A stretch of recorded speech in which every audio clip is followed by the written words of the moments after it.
here.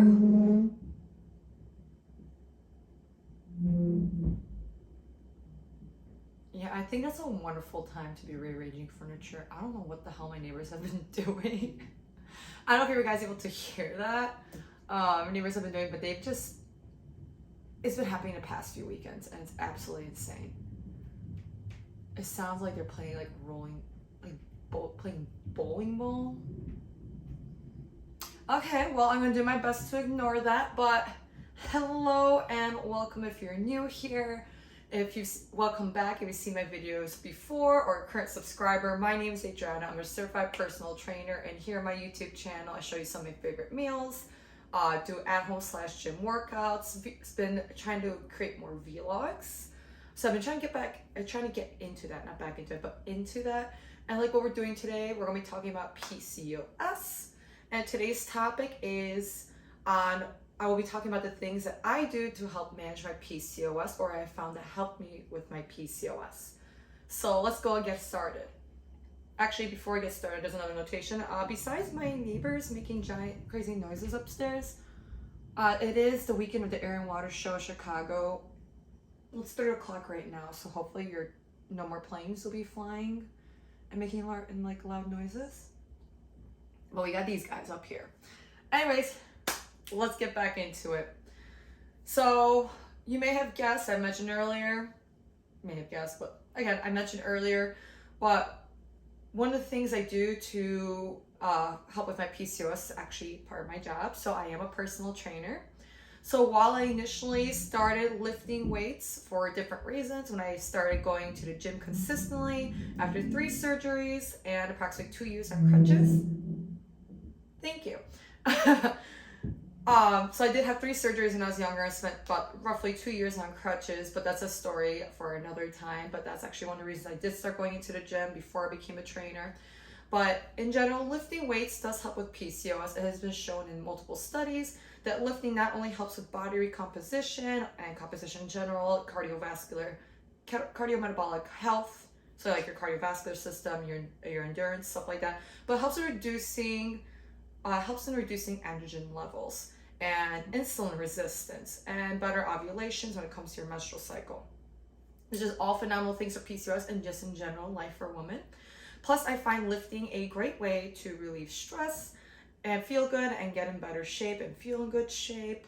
I just feel like lifting has become such a routine for me. I work out 5 days a week. If I'm really busy, maybe 4. If I'm super bored, or have enough time, I'll do like a 6-day of working out. But most of the time, that'll be just like recovery, so like stretching, foam rolling, something a little bit more relaxing just to get my body moving, especially if I'm feeling a little anxious. But lifting weights is one of the biggest things that have impacted my PCOS. Now we're still on the topic of lifting weights and exercise. One of the other things I had to do was limit my they just distract me so much, I'm losing train of thought. My high intensity interval training. So by avoiding high intensity interval workouts such as sprinting and running, I noticed that if I overdo the cardio, my body retaliates by holding onto water. It won't drop my fat if I'm like in a cut. And it adds more stress onto my body. I feel more anxious and a little bit more agitated. And there's been studies done that overtraining or doing a large amount of HIIT workouts does do more damage to the hormones than good. But this doesn't mean I cut out cardio completely or even HIIT completely. But what I do focus on instead is steady state cardio. So think about like walking or like jog for about 20 to 30 minutes if I'm going to be doing more of a cut or just trying to get some workouts in or cardiovascular activity in. I will do a quick bodyweight circuit. So think of plyometrics, I'm doing box jumps, I'm doing burpees, but I'm not doing them like super fast. I'll give myself 30 seconds in each. I'll do like 30 seconds worth of like burpees and box jumps and then do a little circuit, a 30-second break and do it again. I only do a few rounds of it, so I'm not doing a full hour. Probably at max, it goes about 10 minutes. So circuit training could be with HIIT, but if I do decide to do HIIT, so I'm talking about like 2-minute walk, 2-minute jog, 2-minute walk, 2-minute jog, or like a 2-minute walk, and 1-minute sprint, I'll literally keep it at max at 20 minutes. That's the most my body can tolerate, and that's usually from the articles I've read, 20 minutes is the perfect amount of time for doing a HIIT workout like that. If you start overdoing it and going into like your 30-40 hour mark, that's really when you start creating more stress and raising your cortisol levels in your body. We know that for PCOS, that is not great. So before I figured that out for myself, what I did was actually in my beginning, I completely cut off cardio. So once I got diagnosed with PCOS, the first thing you do is like you're working out hard, you're doing this and this, but I wasn't getting the results I want. My body was just hanging out to everything. I was super stressed. So that's when I started doing more research. What is it with today? Like, I know like in 2 weeks, Mercury's supposed to go retrograde according to TikTok, but like, come on. And why didn't I silence that? But when I first got diagnosed with PCOS, I'm like on the Stairmaster, I'm running my ass off. And I even noticed before I got diagnosed with PCOS, and I used to do bikini bodybuilding competitions, I'll be doing HIIT cardio, fasted for an hour almost every single day. And it got to the point where my body just didn't want to drop the fat and my hormones all over the place. I had so much anxiety. I was feeling anxious, irritated. My skin was breaking out. It was just not pretty. It wasn't until after my national show, I went to the doctor, I decided to change gynecologists again until I told everything I was experiencing. And that's when I was diagnosed with PCOS because the other gynecologist didn't. But anyways, back on track. When I got diagnosed, I was still hitting cardio, but I started doing more of this research on how's cardio and what's the type of best exercise to do for PCOS. And that's when I read that doing high intensity interval training or doing high impact exercises such as running, doing a lot of cardio and overtraining your body is terrible for PCOS. So I decided to cut completely off cardio and just focus on weightlifting. Then slowly over time, I would integrate some body weight exercise, and that's when my body started making the most improvements. When I was starting to eliminate everything down, of course, I started doing more research, more articles have been coming out more about that since then. So I'm happy I did that. And anyone, if you're struggling to lose weight, overtraining, over-exercising, do more you want, just scale it back a bit, allow your body to rest, lower down your stress levels, your cortisol levels, because oxidative stress increases inflammation in the body, and we don't want that. So speaking of cutting things down, in the beginning, I would watch how my foods would make me feel after I ate them and how they affected my body, my skin, and my PCOS symptoms. So a little thing I did, I had a little food diary when I was doing this. Of course, any foods that are processed and with added sugar had to go. But one thing I noticed was that dairy and gluten also made me feel icky and made my symptoms feel bad, like worse, and I didn't feel that great. So I started going into I went completely no dairy and no gluten diet. So when I took the dairy and gluten completely out for about 6 months, then I would occasionally enjoy dairy if I went out to dinner with friends or if I grabbed pizza. So after my first 6 months, I was completely out. Then I slowly started integrating it back. Because there's some things I've noticed over the years is I could have dairy at this point, but in small increments and if it's of higher quality. So my first 6 months, completely dairy-free. Years after that, I'd only enjoy it if I went out or grabbed pizza. And when I mean I went out, it would be like, say if I went to an Italian restaurant, maybe I'll have like a pasta that has dairy and gluten in it. But outside of that, nothing. No dairy, no gluten. Everything was strictly gluten-free, dairy-free, and it was a bit more of a restrictive diet, even though I did feel great.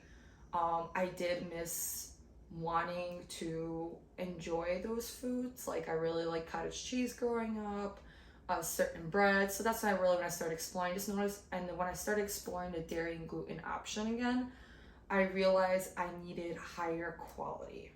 So when it comes to gluten, I'll have my bread. Gluten I pretty much still stay away from unless I'm going to dinner. But when it comes to dairy, like I mentioned maybe a few seconds earlier, I could have increments of it in higher quality. So for example, if I'm gonna have a girls' night, a wine night, I'm gonna have like a cheese board night, charcuterie board, I'm not gonna go buy Kraft type of cheese, anything that's there. What I'm gonna do is I'm gonna go to the cheese section and probably get like stuff like truffle Gouda, because I noticed if I like thin slices of it, I could enjoy it and my body's not retaliating, my skin's not breaking out the same way it used to when I was younger. If I like, or a few, like even a year ago when I was having like going to get myself a pepper jack Kraft thing of cheese because I didn't really know better. But now I'm like, if I have a higher quality of pepper jack cheese, I could enjoy it and my skin will love me instead of my body like, why am I dying? And oh my God, let's not even talk about like the terrible PMS symptoms I would get before I got my period if I knew I had like overwent with the cheese before that. Like the worst current, like back pain, breakouts, just terrible. I like how I'm going off on a rant here, and I don't know if I'm keeping you guys' attention on this, but I'm trying to be my authentic self and trying to work along with these people playing bowling ball and musical rolling chairs above me. This is the only day I can record, Sundays. But let's go ahead and, oh yeah, but there are certain things I still don't do. Now look at my PowerPoint right here. There's still things I do keep dairy away from. Yogurt, my body still doesn't like yogurt, but I do dairy-free yogurt, so I could enjoy it that way. So there's still alternatives I go for that are dairy-free. Oh, my body does not like milk. I'm not lactose intolerant, because if I was, I wouldn't be able to enjoy ice cream once in a while. But like literally milk or any like creamers that have dairy in it, from cows. Like I could do almond milk and all that, but my body just hates me. It like immediately within hours, it's like, why do that? I will finish a cup of coffee that has some kind of milk base ingredient in it, and my body just like within an hour is like, yeah, no, we're gonna make your stomach hurt, we're just gonna make you feel so uncomfortable, so bloated. But again, higher quality cheeses, my body's like, okay, cool. Ice creams, like I have a little bit, my body's like, okay, cool. A cup of coffee with literally 2 vanilla creamer packets in there, my body's like, nope, not doing that. But continuing on the topic of food, what I do now, and I've been doing for the past few years, and I love it, is I primarily focus on nutrient-dense foods. It's common in PCOS for there to be nutrient deficiencies. So making sure that I get as many nutrients as possible in what I eat is very important to me. And I also start viewing food as fuel. So I feel more energetic, less bloated, and happier when I consume nutrient-dense foods. I also avoid fast food, processed foods, such as frozen meals, anything that's like instant or on the go. So an example of that would be, instead of, I would make my own like chicken, like salads, or like anything be frozen. I make my own side dish, my own main meal. And if I buy something that's pre-made and just throw it in the oven or in the microwave, it's 2 completely different ways how my body reacts to it. Obviously, one is more processed with preservatives, the other one isn't. And in general, just eating nutrient-dense foods has made me feel better because I'm getting what I need without having to really rely on all these vitamins. Another thing is that I add into my diet is spearmint tea. I already made like videos on this, the same way I made a video on nutrient deficiencies. Of course, everything I'm talking about, I've made separate videos on, so there's a topic you're very curious about, go ahead, feel free to scroll through in the category that says PCOS Talks on my channel, and you could click on which ones you're interested. They're based off this. But yeah, spearmint tea, I love it. I talk about it so many times. I talked about it in my TikTok, like how helpful it has been, and in general the studies that are done on spearmint tea when it comes to PCOS. Like spearmint tea, like 2 cups of it a day, within 2 weeks you should start already seeing results. That's when it starts working. It helps reduce androgen levels, helps reduce stress, so androgen levels are going to lower down your testosterone, so it's going to help with hirsutism, acne, all that stuff, all those symptoms that affect majority of women with PCOS. And I definitely wish I knew about that years ago. Spearmint tea is something I probably incorporated maybe about a year and a half ago, something like that, when I first discovered it. Again, I do research on PCOS and things that help with PCOS almost like on a weekly basis, not only because of my channel, but because I want to figure out the best ways to manage it. What are the most recent studies that are being done on PCOS, and what will help women just like yourself with PCOS, not only just me. But still, again, on a topic of dieting. So while I did add in spearmint tea, one of the things I decreased was my caffeine intake. We're gonna get a drum roll on this one. I know people don't really want to get rid of their coffee. They love it so much. So I'm not telling you completely get rid of it, but just decrease your intake of it. So some caffeine is okay. But once I noticed that I needed more of it throughout the day just to get through the day and still be tired, that's kind of when I realized, I'm like, okay, I gotta scale back on this. No one wants to be feeling groggy and drinking caffeine multiple times a day. Plus, the overconsumption of coffee can worsen your adrenal glands, which aids to your fatigue. Why we experience fatigue in PCOS, one of the reasons. It makes it harder for you to have energy. It also affects your sleep quality, the amount of time you get sleep, and can increase your levels of anxiety, which is definitely something I personally experienced when I drank a little too much caffeine. Like, I used to have it like in the morning, then I'll have it around lunch, and I'm already tired again by 2 p.m.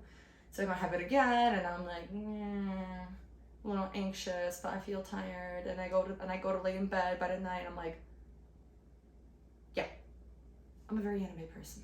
Anyways, I just stand there in bed. I'm like, I can't fall asleep. So when I completely cut off caffeine, and I do actually do this quite often, so maybe within every few months I'll take like a month off from caffeine, but that's when I get the best amount of sleep and like the best sleep quality. But of course, like the first 2 weeks of like quitting caffeine is like the biggest hellhole, because I get like headaches, and it's just a giant hump to make it over. But once I bypass that hump of being tired, terrible headaches, I feel a little anxious because also I'm breaking out my routine. Once that's bypassed, I feel amazing. So now I'll have caffeine if I know I have a longer day. So in a much busier day, for example, as a personal trainer, my day kind of varies here and there. Some days I could have up to 10 clients, and there's like some days where I only have 2 clients. And also depends when I wake up. Am I gonna wake up at 4:30 in the morning, or am I gonna wake up at 5:30 in the morning, or am I gonna wake up at 6:30 in the morning? But if I know I have about 10 clients that one day, yes, I'm gonna have myself a cup of coffee to let me push through, and I won't have it past 3 p.m. I'll first go through my morning clients. The moment I start feeling a little tired around lunch, that's when I'll have like my second cup, so I could get another wind with my clients, work with them. I get home by that time around 8 p.m. I'm already tired and exhausted, and I just run through my bedtime routine and sleep soundly. But I do work weekends, so Saturday, saying I'll have maybe 1 or 2 clients on a Saturday morning. I'm not touching caffeine. Like, there's really no need for me to touch caffeine. I'll wake up, I'll train them, and I go about my day. And I feel like that's best versus being so reliant on it. Now, moving on to other lifestyle changes, because I did mention my bedtime routine. So I started focusing on things to find things that will help me decompress and lower down my own stress levels, so lowering down the cortisol levels and oxidative stress that your body will experience. So some of these things include reading before bed, meditation, and journaling. Now, this helps me relax before I go to sleep, and when I do go to sleep, I go to sleep with a positive and calm mind. Everyone who knows me loves I love my meditation. I love listening to podcasts that comes around when it comes to mental health topics, increasing quality of sleep, and raising your vibration. I love all those things. I love like doing gratitude. It doesn't matter how shitty of a day it is. I'll be like, well, this thing happened, I'm happy, or I'm grateful for these people in my life. And over time, it like definitely helps with like relieving stress, because now you're not like, oh my God, this happened. Like, there's this crazy slow driver on the Chicago highway on 90 that decided to make a full stop before switching lanes, because I don't know, welcome to Chicago, like road rage is a real thing around here. And very slow drivers, like, why are they on the right lane? Like, Why are you in the far left lane? Like go towards the right lane if you're gonna be slow. The left lane is for people who are willing to get tickets. The right lane is for people who probably is their first time on a highway or just drive slow in general, or out of state, probably. Well, anyways, so these things help me relax, go to sleep more of a calm and relaxed mindset. And no matter, again, how I said, how crazy my day is, doing this before I go to bed helps with my anxious thoughts and feelings. Because of course, sometimes like if you're having a anxious day or have a day you're anticipating, you may be a little wired and can't fall asleep. But this definitely has helped me. I always recommend everyone give it a shot, even if it's just one of these things, like pick up a book, read it before bed, or just even journal. Anything is going to help clear your mind from the day. Now, by doing this, it also minimizes screen time before bed, and where there has been studies proving that screen light before bed negatively affects your quality of sleep, and it also affects your subconscious mind and the things you talk about.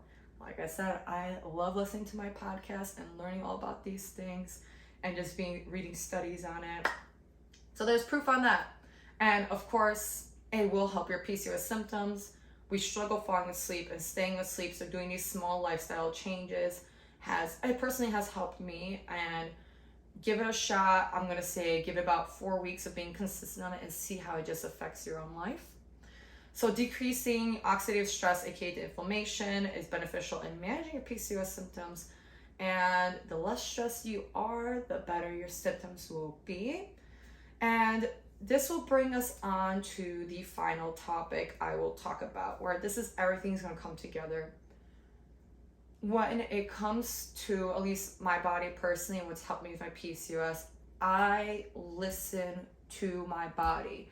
And I've been doing this over the years, but it's only been within the past couple that I've actually really put 2 and 2 together.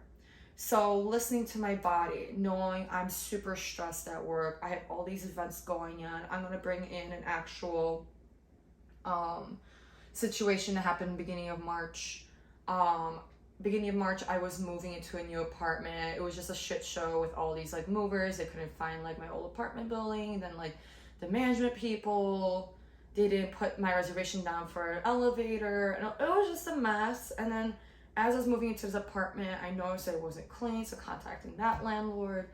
And then as I'm trying to unpack things, I'm working with my clients. I didn't take any days off from work, finding out my grandfather passed away in Poland, and shortly after seeing my passport expired, like literally 3 days before this happened. So you can imagine immense stress. At that point, I scaled back from doing any intense workouts. If I was going to work out for my mental health, I kept it pretty light. I did a few exercises. I wasn't going to do any type of cardio, even though I just wanted to go at it.